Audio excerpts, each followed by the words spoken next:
Presidenta, muy buenos días. Pues está usted en el estado más poblado del Estado de México. Obviamente la gobernadora ha decretado que este año sea el año de las obras, el 2026. Saber si hay algún presupuesto extra desde el gobierno federal para apoyar este proyecto de la gobernadora, el año de las obras, y sobre todo los proyectos concretos que tengan para el sur del Estado de México en materia de infraestructura, de educación y de salud, por favor, Presidenta. Y preguntarle también un tema sobre Valle de Bravo. Por ahí hubo una auditoría en donde ya se hicieron observación de 40 millones de pesos, pero la administración está asegurando y confirmando que ya presentó todos los documentos para que esta auditoría sea pues ahora sí presentó todo para justificarlo, pero siguen los comentarios, sobre todo en redes sociales, cómo puede la autoridad municipal salir bien librada si ya presentó cómo justificar todos este recurso. Gracias, Presidenta. Bueno, son 111,000 millones de pesos que estamos invirtiendo en el Estado de México, principalmente en la zona oriente. Eso no quiere decir que no estemos invirtiendo particularmente repavimentación de todas las carreteras federales del Estado de México o en el Estado de México, lo que estamos haciendo para apoyar el campo, educación, en fin, eso es en todo el Estado. Pero en el oriente decidimos hacer este proyecto, que es una zona, pues quizás la zona más densamente poblada de todo el país, y desde hace muchos años pues tenía una carencia de inversión.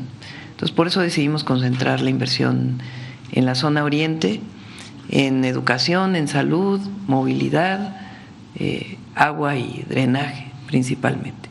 Entonces, este es el proyecto. Sobre las auditorías, sea la autoridad estatal o la autoridad federal, a través de la auditoría federal, que depende de la Cámara de Diputados, se hacen las auditorías. Las instituciones públicas que reciben recursos federales o estatales tienen tiempo para contestar esas observaciones. Si contestan bien esas observaciones, es decir, que solventaron todas las observaciones que tenían las auditorías, pues entonces quedan saldadas. Si no contestan todas las observaciones, entonces hay dos procedimientos. Un procedimiento que es administrativo, que va al Tribunal de Justicia, en donde ahí los magistrados determinan si hay alguna sanción administrativa, puede ser inhabilitación de un funcionario público o alguna otra sanción, o penales. Se puede hacer una denuncia desde la propia auditoría a la Fiscalía Estatal o a la Fiscalía General de la República en caso de no estar solventadas y ser graves las observaciones que se presentan. ¿Por qué no dan seguimiento a los alcaldes que traen resarcitorias? Por ejemplo, en el caso de Sinacantepec, que hay alcaldes que traen resarcitorias y actualmente están como si nada, incluso, bueno, ya vienen postulados por algún otro instituto político. Pues habría que ver con la Auditoría del Estado de México, que depende de su Congreso, o la Auditoría Superior de la Federación, para todas las auditorías que se hacen. Y repito, si no se saldan las observaciones, entonces pasan al Tribunal Superior de Justicia Administrativa, sea estatal o federal, y ahí los magistrados determinan las sanciones administrativas. ¿Qué son sanciones administrativas? Si se inhabilita a un funcionario, en fin. La inhabilitación, digamos, por muchos años es la más grave que se puede asignar. Pero puede haber denuncia penal, de acuerdo con la gravedad de la observación. Y ahí las propias auditorías tienen que presentar la denuncia penal a las fiscalías estatales o a la General de la República, dependiendo del origen del recurso, y las fiscalías actúan. Gracias, Presidenta. Vamos de este lado.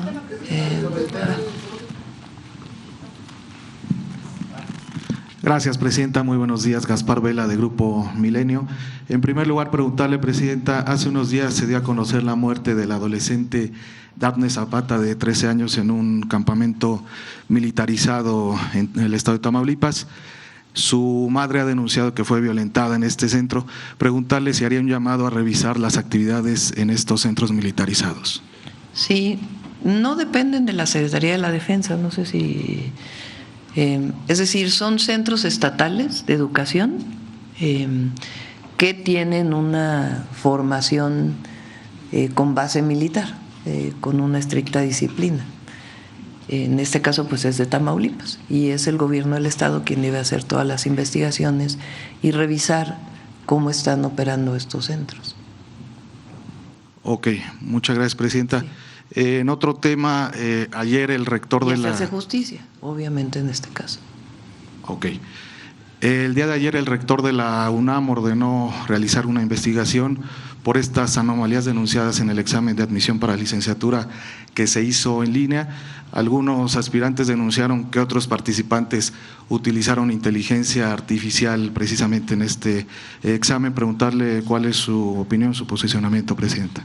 Bueno, es una decisión autónoma. La UNAM es una institución autónoma.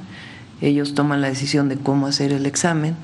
Evidentemente, pues no es una, desde mi punto de vista, no es una falla de las autoridades universitarias o de quienes aplicaron el examen, sino a lo mejor no tomar en cuenta pues todo el desarrollo tecnológico que existe ahora con la inteligencia artificial para la aplicación de exámenes en línea. Y ellos tendrán que definir pues cómo resuelven esta situación y cómo caminan hacia adelante. ¿Haría un llamado usted a los aspirantes? Bueno, sí, a todos los que aspiran a una institución de educación que tiene algún examen de admisión, pues a que no se haga ningún tipo de trampa, ¿verdad? Y a las instituciones, hoy ha cambiado mucho la manera de enseñar a partir de la inteligencia artificial. Antes, como maestras y maestros, dejábamos trabajos en casa como una forma de calificar el aprendizaje de un estudiante. Ahora, con el uso de la inteligencia artificial, pues es muy difícil para el maestro o la maestra conocer si se usó alguna herramienta de inteligencia artificial para hacer un trabajo. Entonces está regresando a los exámenes orales, a los exámenes en salón de clase o algún otro mecanismo para poder evaluar el conocimiento de los estudiantes. Y así pues tiene que irse adaptando. Incluso en muchos lugares donde se utilizaba la tecnología, que es parte de la discusión que iniciamos ahora a partir del lunes de esta semana, se está regresando en muchos países que utilizaban la tecnología para la enseñanza de la educación básica, están regresando de nuevo a la escritura manual, a la lectura, a los libros de papel, porque pues puede haber un abuso de la inteligencia artificial de los estudiantes. Entonces, pues hay que tomar todo esto en cuenta e ir adaptando nuestros sistemas a esta nueva forma de desarrollo tecnológico. Gracias, presidenta. Si me permite hacerle una pregunta al secretario de Seguridad, sí. Omar García Harfuch.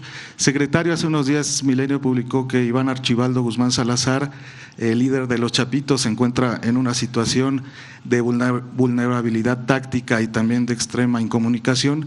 Preguntarle qué tan cerca está el Gabinete de Seguridad de detener a Iván Archibaldo. Para no especular y decir qué tan cerca o qué tan lejos, más bien los avances que ha hecho el Gabinete de Seguridad de manera constante con las operaciones, por ejemplo, la más reciente por parte de la Secretaría de la Defensa Nacional, donde se logró neutralizar a un objetivo apodado el Texas, que era de los principales generadores de violencia en Culiacán y en toda esa zona. Era una persona clave para esta organización, para este líder delincuencial, pero no solo ha sido ese. Toda esta semana, más bien todas las semanas continúan las operaciones de todas las instituciones del Gabinete de Seguridad para poder continuar debilitando no solo a esta organización, sino también a la otra facción de Cártel de Sinaloa. Secretario, por otra parte, el día de ayer el abogado Frac Pérez, abogado de Ismael El Mayo Zambada, señaló en entrevista en Milenio que su cliente no tiene propiedades a su nombre. Preguntarle en ese sentido si las fuerzas federales aquí en México han logrado detectar o asegurar algún bien o alguna propiedad a nombre de Ismael Zambada. De él directamente a su nombre, no. Se han asegurado una gran cantidad de cuentas, de propiedades, sobre todo de cuentas congeladas de WIF. WIF ha hecho un avance muy importante que podemos presentar aquí con instrucción de la señora presidenta, de todas las organizaciones criminales. precisamente se lo acaban de presentar a la señora presidenta en gabinete, lo podemos presentar aquí, pero a nombre de él específicamente no, sí de las organizaciones criminales, y han sido una cantidad considerable de cuentas, inmuebles, etcétera. ¿Se tiene algún cálculo de la malliza, por ejemplo? Lo podemos presentar, de lo que se ha hecho, de cuánto se ha congelado y cuánto se ha asegurado a cada organización criminal, con todo gusto. También decía el abogado en esta entrevista, secretario, que el deseo de Ismael El Mayo Zambada es cumplir su sentencia, o parte de su sentencia en nuestro país. ¿Esto es factible? Ya tendría que determinarlo la Fiscalía General de la República si solicita la extradición. Ok, muchas gracias, secretario. Muchas gracias. Presidenta, nada más finalmente preguntarle cuándo sería la reunión con el embajador Greer. Él ayer también señaló en una entrevista que alistan aranceles hacia 60 países. Preguntarle si hay algún riesgo de nuestro país en ese sentido. Bueno, vamos a esperar, pero esta aplicación de aranceles tiene que ver con una nueva forma que le llaman 301, es el esquema de sanción, tiene que ver con aranceles que en su momento puso el presidente Trump. Si recuerdan, fue el esquema de aranceles recíprocos. En esos aranceles recíprocos México no estaba que previamente se habían aplicado a todos los productos que no pasan por el tratado comercial.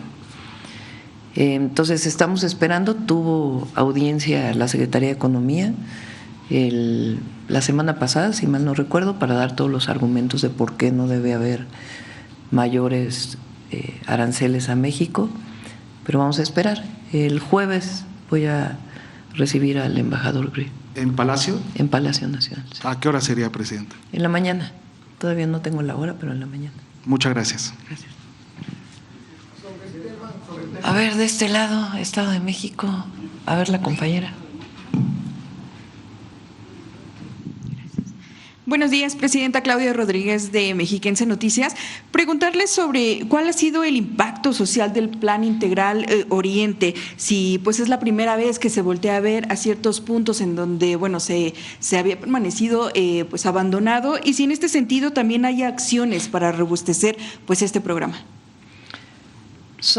Fíjense, estamos atendiendo de manera integral el abastecimiento de agua potable de la zona oriente, tanto de la Ciudad de México como del Estado de México.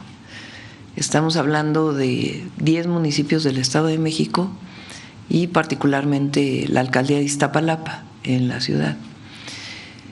¿Cómo estamos haciendo esto? Mejorando la capacidad de almacenamiento de agua de lluvia en el lago de Guadalupe o la presa de Guadalupe y en Zumpango. Al mejorar la capacidad de almacenamiento de agua de lluvia, entonces se puede potabilizar y poner la suficiente conducción para llevarlo a los distintos municipios. Eso nos permite que además sea agua de lluvia y no agua del subsuelo, dado que pues hay una sobreexplotación de los acuíferos en esta zona. Es una obra que desde que fui jefa de gobierno era un anhelo de el entonces gobernador del Estado de México y su servidora como jefa de gobierno, que no se pudo realizar y que ya estaban los proyectos ejecutivos y se está trabajando de manera integral con la jefa de gobierno, la gobernadora y la Conagua. Entonces es una obra única. Además de que se han puesto en marcha muchos pozos que estaban abandonados. En Ecatepec, solo en Ecatepec, había ¿cuántos pozos? 24 pozos que no estaban operando. Imagínense. Entonces los 24 pozos ya están operando. Zonas de Ecatepec que no recibían agua más que una vez al mes o de plano solamente por pipa, hoy está llegando el agua potable. Y la otra son las obras de saneamiento y evitar inundaciones, particularmente también en el oriente. Ya sabemos que esta zona en donde está Nezahualcóyotl, Iztapalapa y Los Reyes La Paz, en donde llega el metro de la línea A, pues es una zona que se inunda todos los años. Y ahora estamos haciendo una obra integral ahí, junto con las obras que estamos haciendo que se inauguran hoy para Nezahualcóyotl, que también era prácticamente cada año una inundación. Entonces son obras muy importantes de agua y drenaje y para evitar inundaciones. Y por otro lado, las obras de movilidad, de repavimentación y los trenes que estamos haciendo a Querétaro y a Pachuca pues pasan por el Estado de México, y todas las obras de salud y de educación que estamos haciendo. Si me permite preguntarle. Y la parte de seguridad, miren, esto es, lo dijo muy rápido Marcelo. Sabemos, para los habitantes del Estado de México, las y los mexiquenses, que tenemos que seguir trabajando. No es que digamos, ya terminamos y estamos muy bien, pero hay que reconocer el gran esfuerzo que ha hecho el gabinete de la gobernadora y el gabinete de seguridad del Gobierno de México. A ver si pones el de año con año, homicidios. Vean nada más esto, a los mexiquenses, a las y los mexiquenses. Homicidio, carpetas de investigación, ¿qué es lo que se puede medir? Víctimas de carpetas de investigación se mide desde el 2015, pero carpetas de investigación de homicidios tienen mucho más alcance en años previos. Este es 2007. Estamos hablando de que en 2026, hasta la fecha de 2026, al cierre de junio, es el año con menos homicidios desde hace 19 años. Es una cifra histórica. Repito, tenemos que seguir trabajando, pero homicidio doloso, que conlleva la disminución de otros homicidios, está en un número que no se alcanzaba desde hace 19 años. O sea, llegó a estar, ¿qué año es? 2013, 9 homicidios diarios en el Estado de México, en promedio. Y luego, pon robo de vehículo.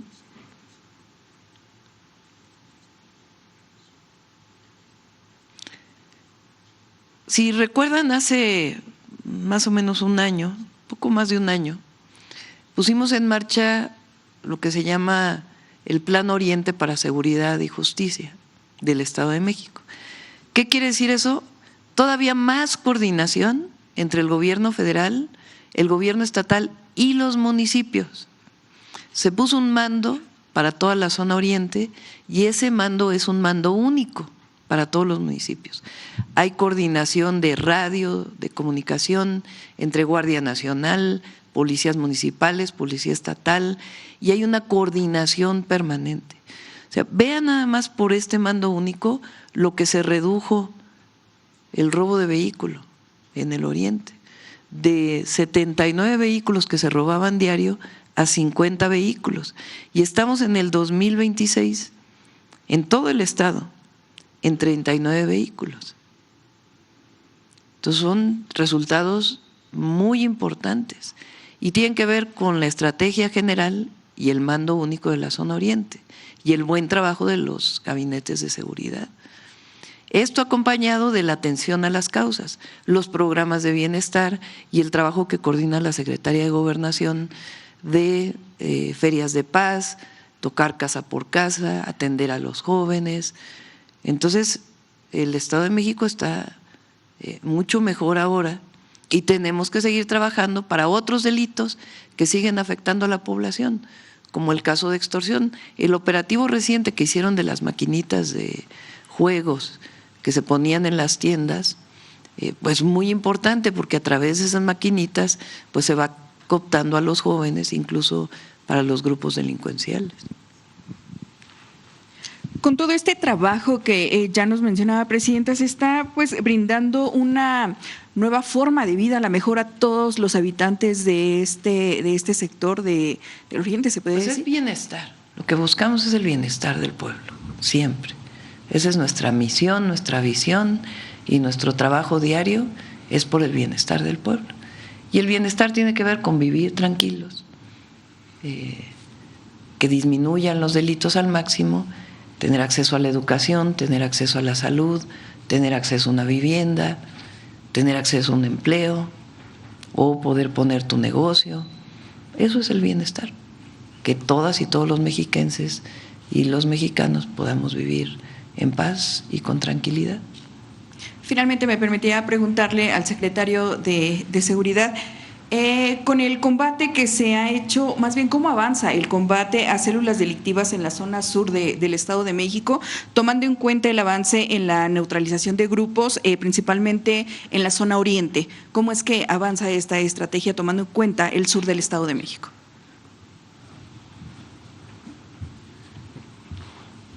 No porque tengamos el mando unificado oriente se dejan de atender las otras zonas. Ahí en la zona sur tenemos operativos constantes. Recientemente hubo detenciones importantes también con el Gabinete de Seguridad de aquí del Estado de México. Es decir, las acciones son en todo el Estado de México. Este fue un programa especial que ordenó la señora presidenta en su momento, pero no se ha dejado de atender el sur del Estado de México. Constantemente hay detenciones y lo seguiremos atendiendo.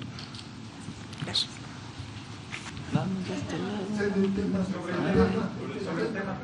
A ver. Estoy viendo a ver quién no ha preguntado. No, sí han preguntado, ¿cómo no? Mira, hay alguien que viene por primera vez por acá. A ver, compañero. ¿Sí?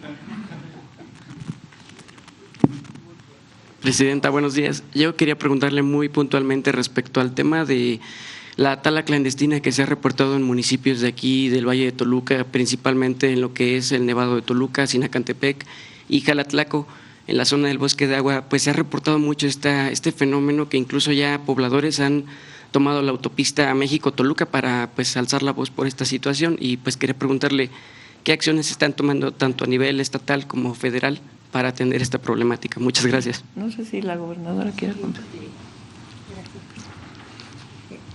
Sí, respecto a eso, primero efectivamente, además de que no hace el Plan Oriente, también estemos y no dejamos de atender las otras zonas.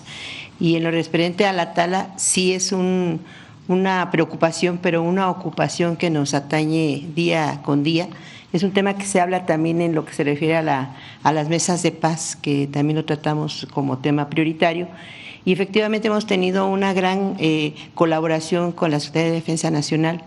Ellos han hecho no solamente acciones de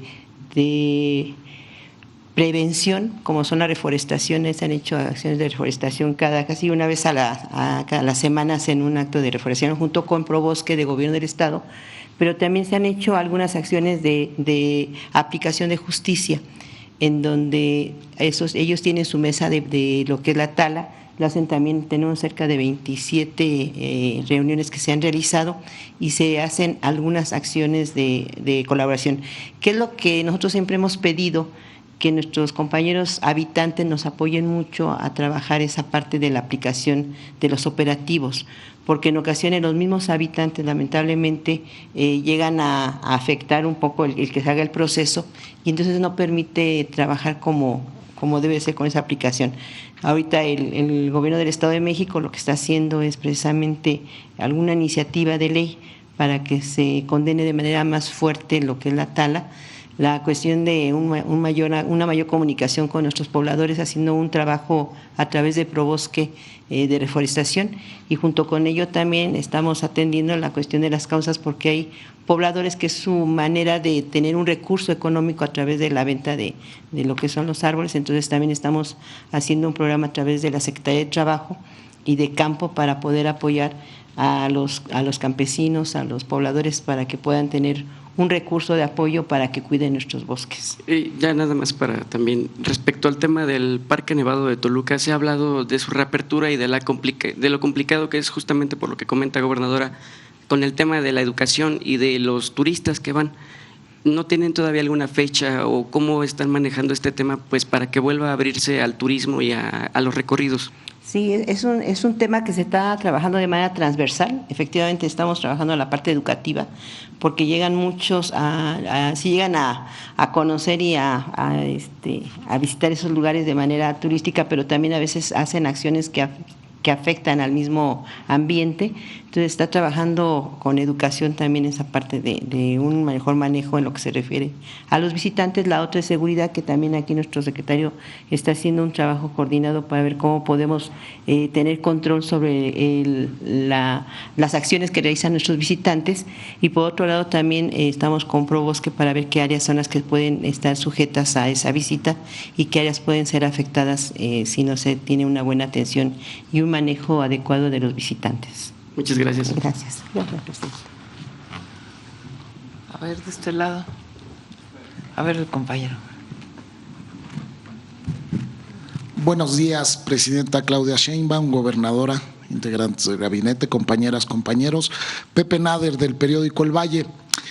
Ayer, 21 de julio, se registró la cifra más baja de homicidios en su administración. Y aunque lamentablemente perdieron la vida 21 personas, es la cifra más baja en los últimos 8 años. ¿Cuál es su opinión sobre esta importante cifra y cuál es la ruta a seguir para que siga disminuyendo, para que esta demanda del pueblo mexicano de recuperar en su totalidad la paz, el orden, la seguridad, sea una realidad? ¿Por qué no imaginar, por qué no pensar que algún día hablemos que esa cifra sea cero en el país? Gracias. A ver si tienes la nacional, la cifra de homicidios nacionales, la que presentamos en el cierre de junio. No, la nacional. Ahí está. Cuando llegamos al gobierno, nosotros entramos el 1 de octubre del 2024. En septiembre de 2024 había 86.9, 87 homicidios dolosos cada día en promedio. Y ahora, a junio de 2026, lo que llevamos del 2026, tenemos un promedio de 45.4 homicidios. Un promedio quiere decir que hay días en que a lo mejor pasamos de 55 homicidios ahora y hay días en que tenemos menos homicidios. En efecto, ayer fue el día de menos homicidios desde hace muchísimos años, 21 homicidios diarios. Y estos obviamente son personas, pero estos indicadores nos muestran cómo vamos avanzando. Pon el de los sexenios.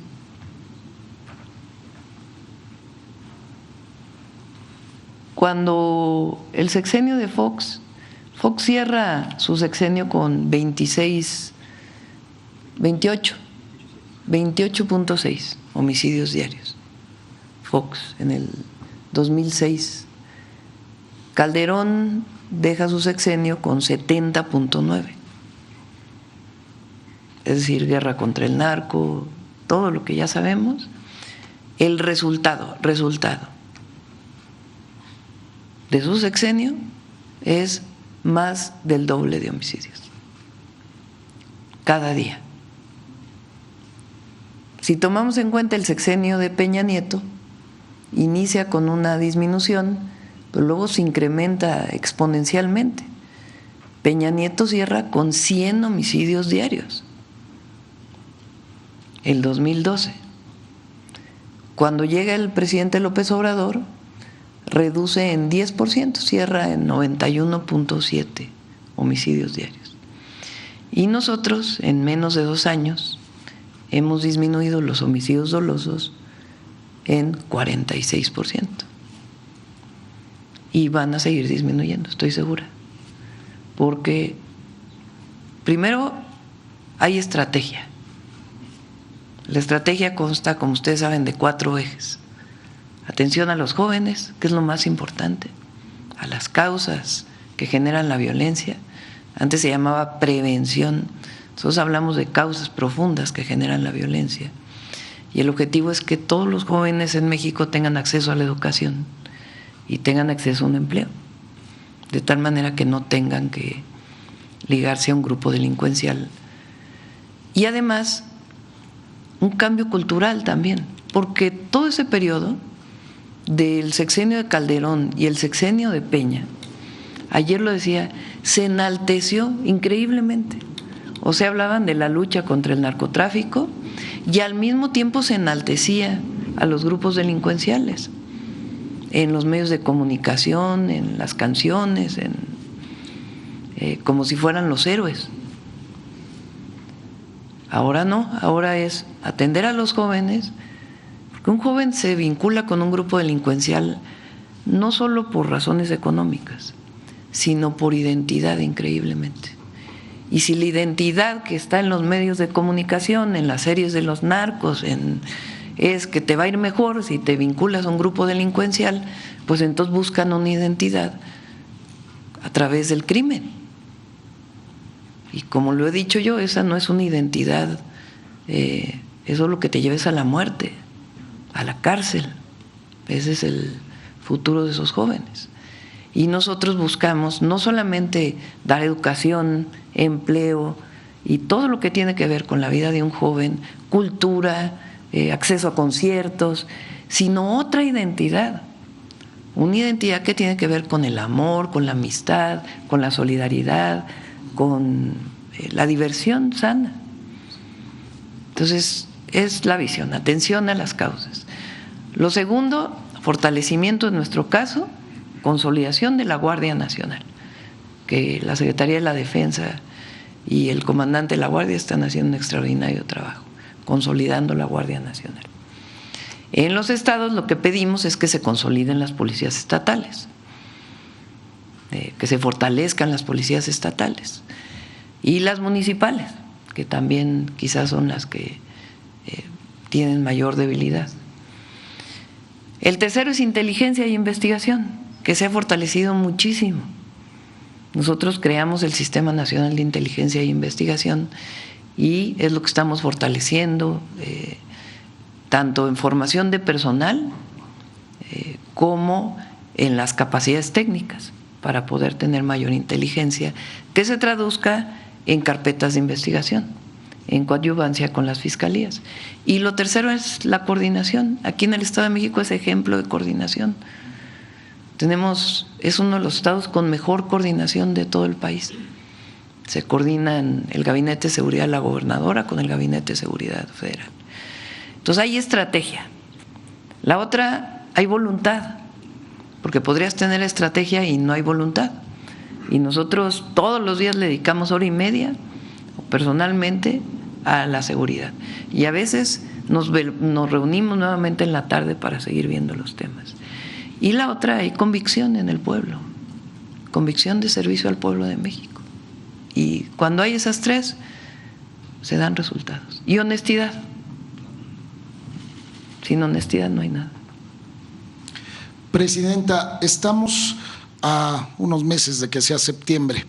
Esto significa que son 3 años de una transición importante. 2 años, perdón. Es una transición importante en el Estado de México. Ah, bueno, para la gobernadora. Es que eran 3.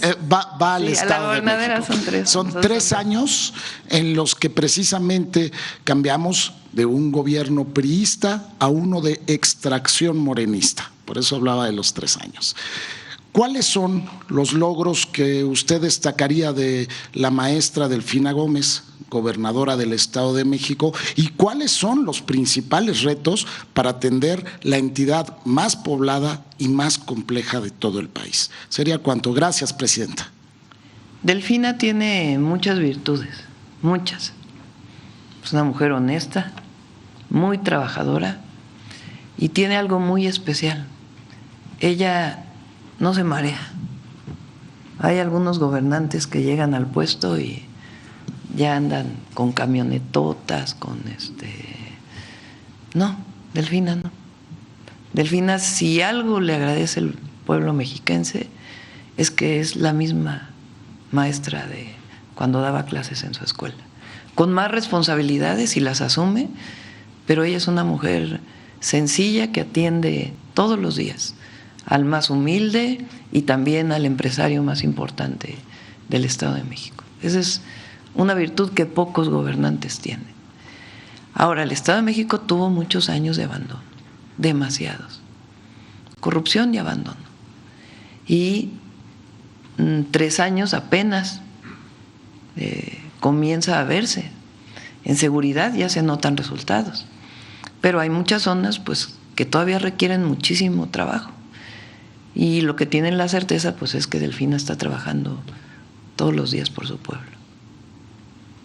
¿Los principales retos?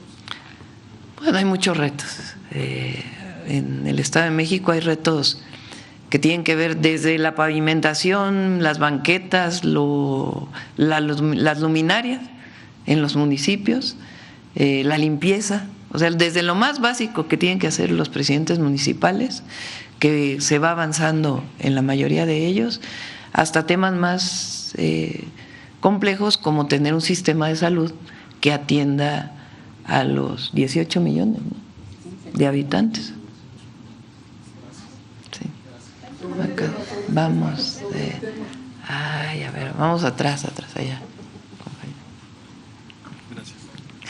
Gracias, presidenta. Los estoy discriminando de la primera fila. Sí. Normalmente doy la palabra a la primera fila y ahora me fui. Ahora nos vamos más atrás. Adelante. Gracias, presidente. Israel Martínez, de la Jornada de Estado de México. Primero preguntarle, estos operativos, estas acciones que se presentaron ahora de gobierno del Estado de México han ido implementadas por operaciones específicas. Algunas de ellas ya se han replicado a nivel nacional, como ha sido la operación Enjambre que se ha llevado a cabo en Morelos y en Chihuahua. ¿Hay planes para implementar otro tipo de otras operaciones que se han ya experimentado en el Estado de México con buenos resultados, como Liberación, por ejemplo, que ha servido para precisamente el tema de combatir la extorsión, o Restitución, que le ha brindado, le ha devuelto a los habitantes de las poblaciones que les habían quitado sus propiedades, sus productos, se los han devuelto? ¿Hay algún plan para que a nivel federal se empiecen a replicar estas operaciones de la misma forma que se ha hecho el caso específico de Enjambre? Pues se toman los buenos ejemplos. Ahora que nos presentaron el de la incautación de estas maquinitas que son fuente de extorsión y de pues incorporación de grupos delictivos a través de estos mecanismos, pues a lo mejor lo llevamos a cabo en otros estados con otros gobernadores, pero son buenos ejemplos. Y por otra parte, y también en este tema de seguridad, ¿ha habido o cómo ha trabajado el gobierno federal el tema que ha sido fuerte, el tema del tráfico de armas provenientes sobre todo de Estados Unidos? ¿Si ha habido en estas reuniones de coordinación con el gobierno estadounidense, se ha tratado el tema y cómo se está abordando para evitar que los grupos delincuenciales lleguen a a la adquisición de estas armas que se trafican por la frontera norte hacia nuestro país? Omar, ¿quieres comentar algo de las armas? Desde el inicio de la administración de la presidenta Claudia Sheinbaum y a la llegada del presidente Trump, en las primeras reuniones pues fue definir prioridades. Y de nuestras prioridades, las principales y la más clara pues es frenar el tráfico de armas hacia México. Se llevan a cabo varias operaciones, el Ejército y la Marina, también la Secretaría de Seguridad y policías estatales han asegurado grandes cantidades de armas provenientes del norte. El 80% aproximadamente vienen de Estados Unidos. Por eso continuamos con el intercambio de información con Estados Unidos. Ha habido también buena respuesta y apoyo, sin embargo, nosotros lo seguimos poniendo como una prioridad. Es un trabajo continuo, digamos, y permanente. Muchas gracias. A ver, de este lado. A ver, la compañera acá. Gracias, presidenta. ¿Qué tal? Buen día. Alma Rodríguez, del Universal Estado de México.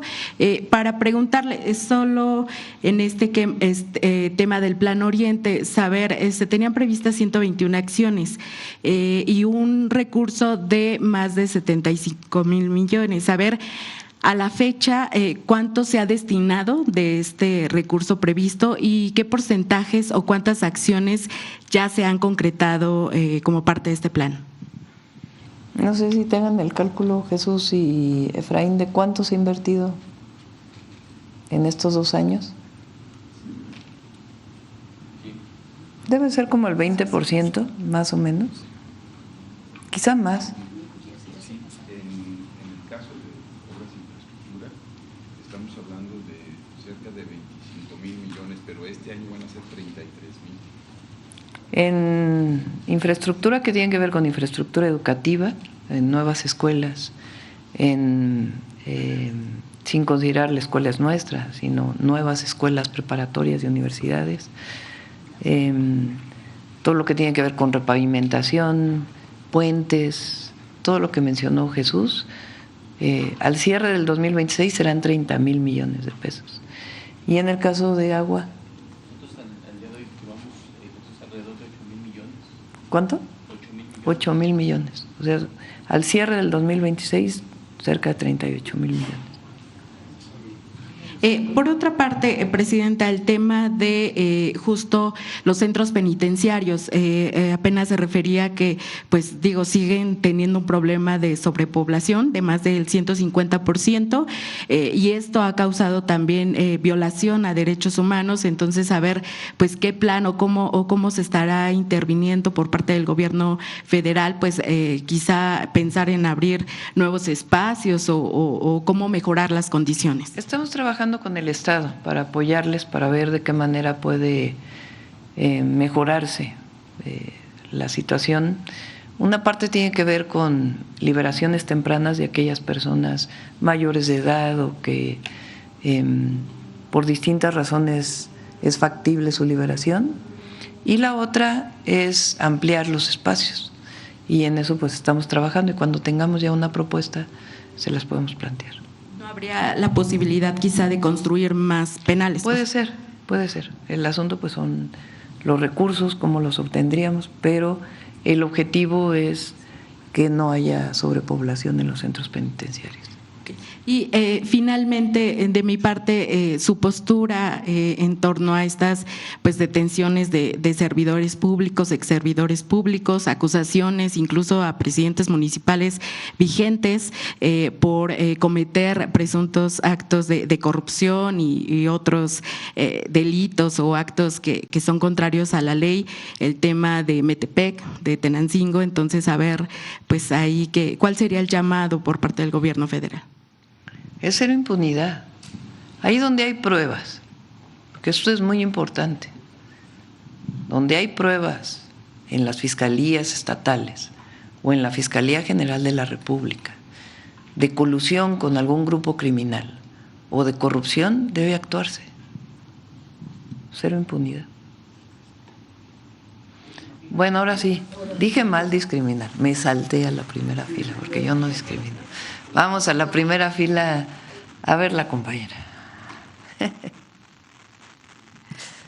Muy buenos días, Presidenta. Sandra Aguilar, de Grupo Informativo. Muy buenos días a todos.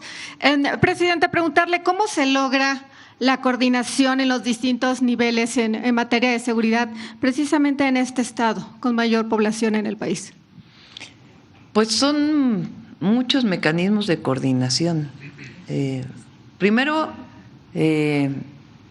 bueno, no sé, Omar, si quieres platicar cómo se coordina normalmente con los estados. Y particularmente aquí en el estado. Sí. Al inicio de la conferencia dijimos que el Estado de México es un ejemplo de coordinación, porque aquí con el Estado de México trabajamos un caso, por ejemplo, estos operativos que preguntó el compañero, si se replican en otros estados. Aquí lo relevante es que las denuncias normalmente primero las reciben las autoridades locales, y aquí la autoridad local, con el gobierno de la maestra Delfina, ha decidido tomar esas denuncias y llevar investigaciones a fondo, pero no solo las hacen, por ejemplo, en el caso de enjambre o de atarrayo o de otros casos de extorsión, no solo las hace la Fiscalía sola, sino las hace la Fiscalía con la Secretaría de Seguridad Pública del propio Estado. En la mesa de seguridad está Secretaría de la Defensa Nacional, de Marina, FGR y nosotros, la Secretaría de Seguridad y Protección Ciudadana. Todos hacemos un intercambio de información y nos repartimos tareas. Estoy hablando específicamente del Estado de México. Si ustedes se fijan, los resultados que hemos presentado aquí, todas han sido operaciones en conjunto. Los cateos que tuvimos la semana pasada, aunque eran cateos realizados por la Fiscalía General de la República, también participaron las autoridades locales. Entonces, la coordinación es principalmente el intercambio de información y la confianza entre las instituciones. Ok, precisamente, Presidenta, ya que hablamos de los operativos, aquí en el Estado de México ha sido la única entidad en la que se han realizado al menos más de 10 operativos y los mostraron, el operativo Enjambre, el Bastión, ahora también el de Dos Bastos. ¿Qué representa todo este trabajo, todos estos operativos en el combate a la delincuencia? Y si nos pudieran proporcionar un poco más de información de cómo es la operación, particularmente de estas máquinas tragamonedas. Sí, no sé si quiera el secretario de Seguridad o el fiscal comentar sobre las máquinas tragamonedas. No. Ajá. Permiso, señora presidenta. Sí, en efecto, en el contexto de la estrategia nacional contra la corrupción y tomando en cuenta que debemos como autoridades siempre salvaguardar el sano desarrollo de la juventud, de los adolescentes, de los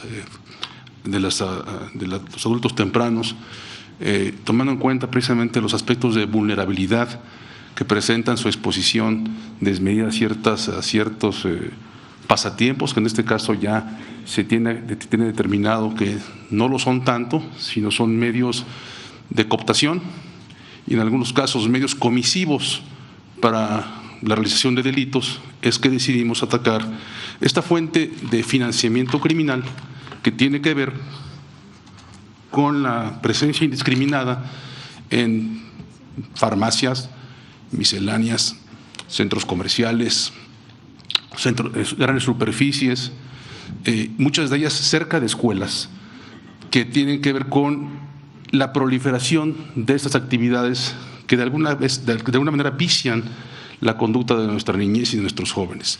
También es cierto que estas máquinas no están ahí por casualidad, son sembradas, son puestas de manera forzada por algunas organizaciones criminales de connotación nacional, de manera tal que extorsionan, obligan a los propietarios a que las pongan y que la totalidad de sus ganancias sean remitidas a ellos. También es cierto que estas juventudes a veces se tiene acreditado que cuando acuden a estos lugares, ante la falta de recursos, se les presta dinero, pero cuando no pueden pagar, se les recluta. ¿Para qué?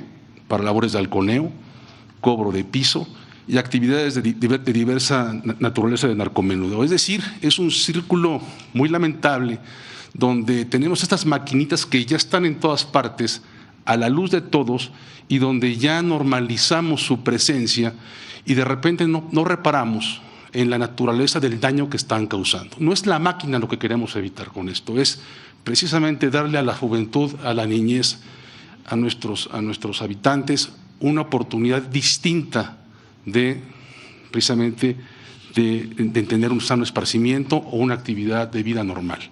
Esta acción fue con el decidido apoyo de la Secretaría de la Defensa Nacional, de la Guardia Nacional, y permitió un enorme número, quiero decirlo así, de incautación de máquinas en un periodo de 8 días que supera 3.700 máquinas, donde el producto que todavía no se acaba de contabilizar incluye más o menos 10, 15 millones de pesos, todavía no sabemos con precisión porque estamos contando, es una superficie muy grande.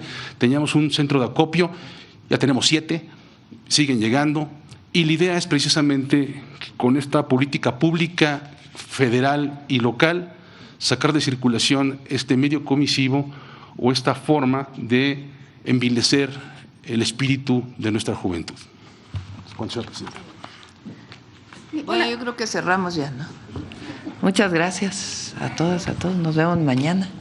Vamos a pasar el detector de mentiras para mañana también, porque ya se hizo las 9:30 y hay que regresar a la ciudad. Buen día a todas y a todos.